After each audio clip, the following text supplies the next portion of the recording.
તારું મન. અરે તારું મન મક્કમ નથી, એમ તો બોલ જ નહીં કે હકમ નથી.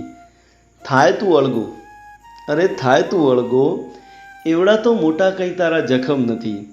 અને આવે એના દર્શનની તોલે, અને આવે એના દર્શનની તોલે, એવડી તો મોટી કોઈ રકમ જ નથી.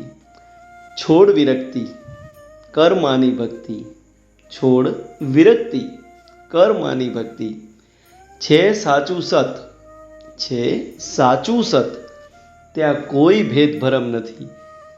ભલે ખાધી છે ઘણી ઠોકરો, ભલે ખાધી છે ઘણી ઠોકરો જિંદગીમાં, પણ એના ખોળે જાઓ અને સુધરે નહીં, એવા તો ફૂટેલા કોઈ તારા કરમ નથી.